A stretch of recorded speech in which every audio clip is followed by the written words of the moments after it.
So, a question I often get asked from students is what books about yoga do I recommend that they read? And I love getting this question because I love to read myself. I read every morning, first thing, and every evening before I go to bed. I love to research this subject, but also it tells me that the student or whoever is asking me is particularly interested in broadening their knowledge beyond the yoga mat, beyond their meditation practice, and really incorporating it into their everyday life. So I thought it would be useful to put together a list of yoga book recommendations for you. And I will say that even though I've been practicing yoga for maybe over 10 years now, I have barely scratched the surface of books about yoga. It's a broad subject area encompassing meditation, philosophy, history, wellness, well-being, anatomy, and physiology. So even though I recommend that you read these books, I really enjoyed them and I encourage you to explore them as well. I will say that this video will be first of many because I plan to read more and more widely as well. So I hope you enjoy this style of video because I'll be creating a few more in the future. So let's get started with the first book I always recommend to students when they first ask me this question. And this is The 8 Limbs of Yoga, a handbook for living yoga philosophy by Stuart Sarbacker and Kevin Kimple. So that's the book here. And I will say that I'll put the book titles and the authors in the video description below. So if you don't catch what book I'm talking about, then either pause the video or check out the video description and you'll be able to search it and maybe buy it for yourself and find out a little bit more about the book. So as I said, this book is the book that I recommend for students to read when they're first starting out on their journey exploring yoga. And it's really short, it's only 92 pages long. It's written in a very accessible and engaging way, and it covers the 8-limbed path of yoga. So this is almost the blueprint of the yoga tradition, and it was set out by Patanjali in the Yoga Sutras. And it really acts as a way to encourage or to show the reader how to incorporate the teachings of yoga in their everyday life. And it really demonstrates that yoga can be an anchor for the yoga practitioner throughout their life, something that they can come back to offer guidance, self-reflection, and introspection as well. So you'll find out in the book that actually the physical practice of yoga, so yoga asana, only comprises one of the limbs of the 8 limbs, another limb being meditation. So there's so much more to the yoga tradition that you can explore in this book. So this is a great diving off point in your journey learning a little bit more about yoga. The second book is Bringing Yoga to Life, the Everyday Practice of Enlightened Living, and that's by Donna Farhi. There's the book there. And as I said at the start of the video, I've barely scratched the surface when it comes to learning about yoga and reading about yoga. But I will say that I feel like this book is going to be a firm favorite of mine in years to come. It really is an inspiration. I actually started reading it last year in 2019. As is the way with a lot of books for me, I'll maybe start them 2 or 3 times, and then the third time I really get into it. I get used to the author's writing, and I found that with this one. So I started reading it last year, but I really got into it at the beginning of lockdown in the UK. So that was in March and April, and that's when I finished this book. I found it to be what I needed at that time. I was burning out from teaching so much. I was teaching 8 to 9 classes a week, and I was physically really exhausted, but also mentally very exhausted. My cup wasn't full, and I needed to come back to my own yoga practice. And also lockdown, as you are probably definitely aware, is a very lethargic time, and we were all going through a lot together. And so I found that this book was a real inspiration for me coming back to my own yoga practice and understanding why I practice yoga and why I like to share yoga with others. And I would really describe it as almost like a love letter to Donna Farhi's lifelong practice of yoga. She incorporates and interweaves personal anecdotes as a teacher, but also as a student of yoga, which I really enjoy. And she also educates you about the philosophy of yoga as well.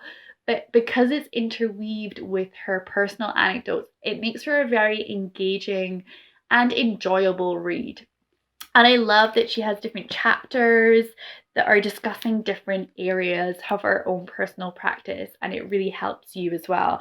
So, motivation, what brings us to this moment, yoga as a life practice, the inner teacher, so understanding that really we're all our own best teacher, effort and surrender, which is often a concept explored a lot in yoga classes. So that idea of effort and ease in a yoga class, how you can bring that into your life in a broader sense. So I encourage you to read this if you're interested in nurturing a lifelong yoga practice that fills you with stability, grounding, offers you guidance, and the time for self-exploration and introspection. This book is an inspiration. I love it. And then the third book is From the Vedas to Vinyasa, an introduction to the history and philosophy of yoga by Vaughn. So this is a really good book that can be read in tandem with the 8 limbs of yoga. It gives you a really good overview of the yoga tradition. And even though this is quite a dense subject, she's covering the entire history of yoga. So literally going back thousands of years. She manages to do it in roughly about 250 pages. And although this is a really dense subject, she writes it in such an engaging way that makes it easy to understand and comprehend the concepts that are included. She includes key dates and key time periods in the evolution of yoga to the point where we know it right now. But also she discusses very complex and intricate philosophical ideas. And these ideas take a little bit of time to fully wrap your head around. But what you understand is that the yoga tradition understands human nature and understands the human mind, and we have known this for thousands of years. And that's what I really love about this book, is getting to explore the philosophical ideas of yoga in a very accessible and easy to understand way. So as I said, if you want to get a good overview of the yoga tradition, then these 2 books make a great combo. And then the fourth and final book is Deep Listening, a healing practice to calm your body, clear your mind, and open your heart. So this is by Jillian Pransky, and this is the only book that I've included in these 4 that is actually a practice that you can do at home. So you can follow the journaling prompts, the meditations, the yoga pose sequences, and the contemplations throughout this book to create a full encompassing yoga practice. Or what's quite nice about it is that you can dip in and out of it. So I've actually read this book maybe twice now. I did my restorative yoga teacher training with the author Jillian Pransky back in November 2018. So I probably read it then, and I read it again this year. And what's really nice is that you can dip in and out of it. And I just love that she incorporates quotes as well.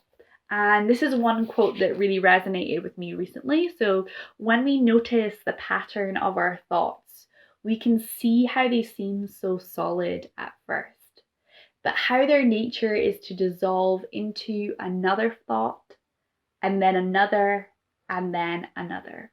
So there's some real moments of contemplation and introspection throughout this book. I feel like it's a really beautiful book to explore and to dip in and out of. and definitely a lovely practice to follow.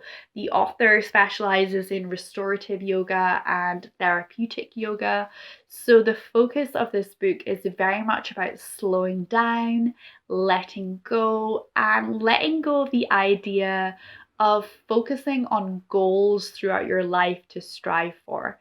It definitely is about allowing yourself to just be in each moment, which I feel like is a very important lesson in yoga, and especially a very important lesson that we need in this modern society. So this is a really beautiful book. I enjoyed it a lot and I'll definitely be going back to it.